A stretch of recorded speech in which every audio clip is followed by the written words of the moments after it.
Viewers உங்க எல்லாருக்கும் ஒரு பெரிய வணக்கம். எஸ், இன்னைக்கான வீடியோ என்ன அப்படின்னு பாத்தீங்கன்னா, ஐபிஎல் 2026 ஆக்ஷன் இன்னும் ஒரு மாத காலகட்டத்தில் நடக்க போகுது. ஸோ அதுக்கு முன்னாடி வந்து இந்த ரீடென்ஷன் எல்லாம் நம்ம பார்த்துருப்போம். ஸோ இதுக்கப்புறம் வந்து இந்த சிஎஸ்கே யாரை எடுக்க போறா அண்ட் ஆர்சிபி யாரை எடுக்க போறாங்க அப்படி இப்படின்ட்டு நிறைய வீடியோஸ் பிளான் பண்ணியிருக்கோம். அதுல வந்து ஒரு முக்கியமான வீடியோவா இந்த வீடியோ இருக்கும் அப்படின்னு நான் நினைக்கிறேன். ஏன்னா இவரோட பேர் ரிலீஸ் ஆனதுலேருந்தே எப்பா இவர் வந்து கண்டிப்பா சிஎஸ்கேக்கு தான்ப்பா அப்படிங்கிற மாதிரி தான் வந்து எல்லாருமே சொல்லிட்டு இருக்காங்க. கிளென் மேக்ஸ்வெல் பொறுத்த வரைக்கும் அவர் பெருசா ஐபிஎல்ல என்ன பண்ணிருக்காரு அப்படின்னா ஒண்ணுமே பண்ணதில்ல. ஒரே ஒரு சீசன், அது வந்து ஒரு செம்ம சீசனா வந்து பாத்தீங்க அப்படின்னா அவருக்கு வந்து இருந்துச்சு. பட் அதுக்கப்புறம்லாம் அவர் வந்து பெருசா ஒண்ணுமே பண்ணல. அதுக்கப்புறம் ஆர்சிபில ஜாயின் பண்ணப்போ வந்து ஒரு வாட்டி பாத்தீங்க அப்படின்னா அந்த ஒரு சீசன் சூப்பரா ஆடி இருந்தாரு. எஸ், எப்பவுமே வந்து பாத்தீங்கன்னா 10 கோடிக்கு குறையாம போயிருவாரு. பட் ஆனா வந்து அவரை எடுத்து சும்மா எதுக்குப்பா இவர் இருக்காருங்கிற மாதிரி தான் விளையாடுவாரு.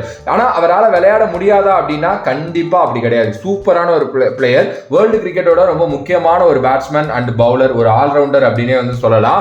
எஸ், ஆஸ்திரேலியன் கலர்ஸ்ல இவர் வந்து பாத்தீங்கன்னா பொலக்கட்டு கட்டுவாரு அப்படிங்கிறதுல மாற்று கருத்தே இல்லை. 2012 காலகட்டத்திலேருந்தே ஐபிஎல் ஆடிட்டு இருக்காரு. கிட்டத்தட்ட அவரோட ஒரு பிரேக் த்ரூ சீசன் அப்படின்னா அந்த 2014 தான். 555 ரன் கிட்ட வந்து அடிச்சிருந்தாரு. அதுக்கப்புறம் அதிகமா அடிச்சாரு அப்படின்னா அது 2021 513 ரன் வந்து அடிச்சாரு. 2023 சீசன் கூட ஒரு டீசென்டான சீசனா தான் இருந்தது. ஒரு 400 ரன்னுக்கு மேல எடுத்தாரு. பட் ஆனா வந்து நீங்க 2024 வந்து பாத்தீங்கன்னா 52 ரன் தான் 10 மேட்ச்ல. 2025 7 மேட்ச்ல 48 ரன் தான். மொத்தமாவே என்னடா இப்படி ஆடுற அப்படிங்கிற மாதிரி தான் இருந்துச்சு. எஸ், இதுக்கடையில 2018 ரொம்ப மோசம், 2016 மோசம், 2015 சுத்தர மோசம். ஏன்னா 2014 to 15 டிரான்சிஷன் அப்போ எல்லாருமே பயங்கரமா எக்ஸ்பெக்ட் பண்ணாங்க ஏதோ பண்ண போறாரு அப்படின்னு சொல்லிட்டு. பட் அந்த சீசனுமே மோசமா தான் இருந்துச்சு. ஓகே, இதெல்லாம் இப்போ வந்து நம்ம ட்ராக் ரெக்கார்ட் பார்த்துட்டோம். பட் ஒரு கிளென் மேக்ஸ்வெல்லா ஒரு பிளேயரா அவர் எப்படி அப்படின்னா வேர்ல்டு கிரிக்கெட்டில் ரொம்ப முக்கியமான ஒரு பிளேயர். அது வந்து பார்த்தீங்க அப்படின்னா நம்ம எல்லாருக்குமே தெரியும்.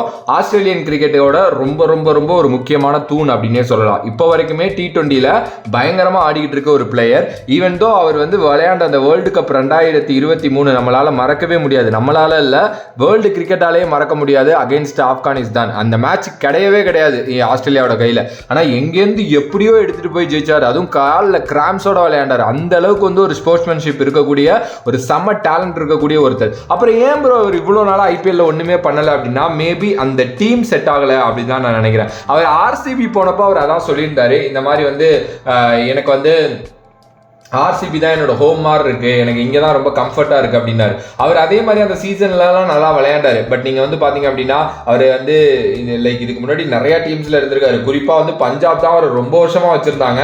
அங்கெல்லாம் வந்து பார்த்தீங்கன்னா அவர் வந்து ஒன்றுமே பண்ணலை அப்படின்னு தான் நான் சொல்லுவேன். எஸ், ஆல்மோஸ்ட் வந்து எப்போவுமே இந்த 10 கோடி லிஸ்ட்டில் அவர் இருந்துக்கிட்டே இருப்பார். பட் ஆனால் ஏதாவது ஒன்று பண்ணுறாரு அப்படின்னா கிடையவே கிடையாது. பட் ஆனால் ஒரு பிரில்லியண்டான ஃபீல்டர் அண்ட் நிறையா வந்து பார்த்தீங்க அப்படின்னா தன்னோட ஆப்ஷனால கான்ட்ரிபியூட் பண்ணக்கூடிய ஒருத்தர். ஆஸ்திரேலியன் கிரிக்கெட்டில் ரொம்ப முக்கியமான ஒரு ஃப்ளோட்டரா கூட இருப்பார் லைனப்ல.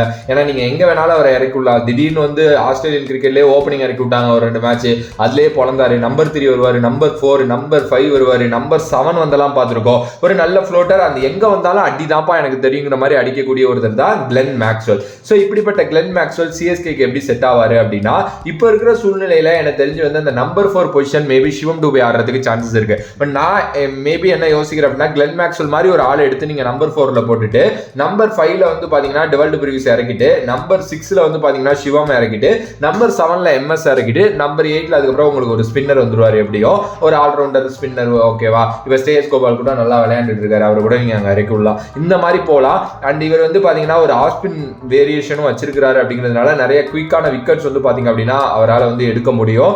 அண்ட் நிறைய எக்ஸ்பீரியன்ஸ் இருக்கு ஐபிஎல்ல, நிறைய இன்டர்நேஷனல் கிரிக்கெட்ல எக்ஸ்பீரியன்ஸ் இருக்கு. அப்படிங்கிறதுனால எனக்கு தெரிஞ்சு கிளென் மேக்ஸ்வெல் வந்து முக்கியமான ஒரு ஆளா இருப்பாரு சிஎஸ்கேவோட டார்கெட்ல அப்படின்னு தான் நான் நினைக்கிறேன். சிஎஸ்கே எனக்கு தெரிஞ்சு யார் ஃபர்ஸ்ட் வராங்களோ அவங்களுக்கு போவாங்க. கேமரூன் கிரீன் வந்தாலும் போவாங்க, இவர் வந்தாலும் போவாங்க, ரசல் வந்தாலும் போவாங்க.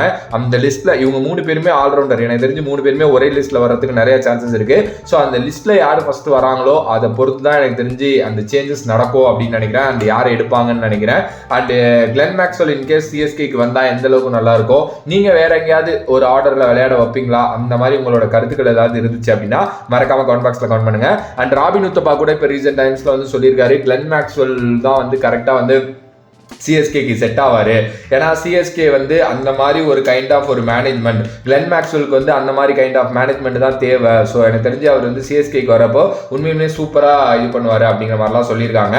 பட் பார்க்கலாங்க, எப்போவுமே சிஎஸ்கே இந்த மாதிரி பிளேயர்ஸுக்கு வந்து பார்த்தீங்க அப்படின்னா ஒரு முக்கியத்துவம் கொடுப்பாங்க, எடுப்பாங்க, எல்லாமே நடக்கும். பட் இப்படி தான் ஒரு வாட்டி பென் ஸ்டோக்ஸையும் வந்து எடுத்தாங்க. பட் அது ஒழுங்காக கிளிக் ஆகலை. பட் மேக்ஸ்வெல் கிளிக் ஆகிட்டார் அப்படின்னா அடுத்த ஒரு 2 சீசனுக்கு வந்து பார்த்தீங்கன்னா மேக்ஸ்வெல் வந்து ஒரு சம பிளேயராக வந்து சிஎஸ்கேல இருக்கிறதுக்கு நிறையாவே சான்சஸ் இருக்கு.